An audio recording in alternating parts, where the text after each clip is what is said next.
Hi. இன்னைக்கு வந்து பார்த்தீங்கன்னா, சாட்டர்டே மார்னிங் லஞ்சுக்கு என்ன பண்ணலாம் அப்புட்ன்னு மஷ்ரூம் பிரியாணி பண்ணலான்னு தோணுச்சு. ஸோ, நம்ம இன்னைக்கு மஷ்ரூம் பிரியாணி குக்கரில் தான் பண்ண போகிறோம். ஸோ, குக்கரு இது பண்ணி நம்ம அதில் கீ அண்ட் ஆயில் சேர்த்துக்கிறோம். கம்ப்ளீட்டாக ஆயில் கூட யூஸ் பண்ணிக்கலாம். பட் கீ சேர்த்தா இன்னும் கொஞ்சம் ஃப்ளேவர்ஃபுல்லாக இருக்கும். ஸோ, நல்லா வாடையாக இருக்கும்.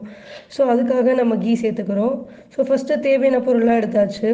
ஸோ, தேவையான மசாலாஸ், தக்காளி, ஸ்பைசஸ், அப்புறம் இஞ்சி பூண்டு, வெங்காயம், மஷ்ரூம், புதினா மல்லி எல்லா தேவையான பொருளும் எடுத்து வச்சுக்கிட்டோம். ஸோ ஃபஸ்ட்டு நம்ம வந்து ஸ்பைசஸை சேர்க்க போகிறோம். ஸோ ஒரு பட்டை அதை உடச்சி போட்டிருக்கேன். அப்புறம் பிரியாணி இலை, கிராம்பு, ஏலக்காய், ஒரு ஸ்டார் அனீஸ் இது எல்லாமே சேர்த்துட்டு நல்லா ஃப்ரை பண்ணிக்கிறோம். அதோடு சேர்ந்து ஒரு ஸ்பூன் சோம்பும் சேர்த்துக்கிறோம்.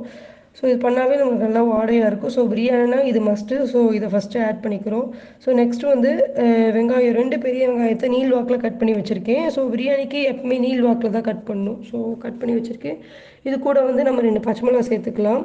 எவ்வளோக்கு எவ்வளோ வெங்காயம் சேர்க்குறோமோ அவ்வளோக்கு அவ்வளோ பிரியாணி ரொம்ப டேஸ்ட்டாக இருக்கும். ஸோ பிரியாணிக்கு வந்து வெங்காயம் அதிகமாக போடுங்க.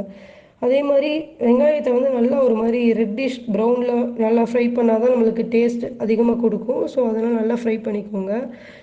வெங்காயம் நல்லா வதங்கிருச்சு. இப்போ வந்து நம்ம ஒரு ஸ்பூன் இஞ்சி பூண்டு பேஸ்ட் அதோடு சேர்த்துக்கிறோம். அந்த இஞ்சி பூண்டோட பச்சை வாசனை போகிற வரைக்கும் நல்லா வந்து வதக்கணும். ஸோ இஞ்சி பூண்டு பச்சை வாசனை போனதுக்கப்புறம் இப்போ வந்து நம்ம வந்து புதினா மல்லி ஆட் பண்ண போகிறோம். புதினா மல்லி வந்து ஆல்ரெடி நான் வந்து கட் பண்ணி வாஷ் பண்ணி வச்சுருக்கேன். ஸோ அதை வந்து ஒரு கை புதினாவும் ஒரு கை மல்லியும் இதில் இருக்குது. ஸோ வந்து அதை வந்து நல்லா ஆட் பண்ணிவிட்டு அதையும் நல்லா வந்து கம்ப்ளீட்டாக மிக்ஸ் பண்ணிக்கிறோம். ஸோ நல்லா இப்போ வந்து ஒரு மாதிரி ஃப்ளேவர் செம்மையாக இருக்கும். இப்போ இது கூட வந்து நம்ம ஒரே ஒரு சின்ன தக்காளியை வந்து நறுக்கி வச்சுருக்கேன். நல்லா பொடியை நறுக்கி வச்சுருக்கேன்.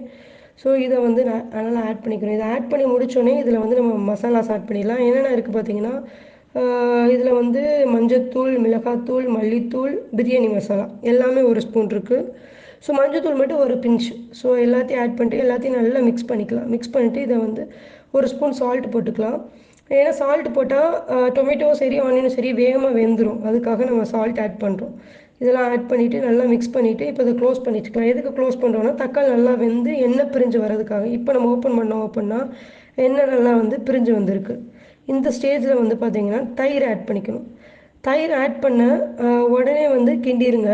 இல்லாட்டி வந்து திரி திரியாக வந்து வந்துடும். ஸோ தயிர் ஆட் பண்ணி கேப் விடாமல் உடனே வந்து மிக்ஸ் பண்ணிடணும். தயிர் ஆட் பண்ண உடனே வந்து இப்போ நம்ம அடுத்து ஆல்மோஸ்ட் பிரியாணி ரெடி ஆயிடுச்சு. இப்போ மஷ்ரூம் ஆட் பண்ணிக்கலாம்.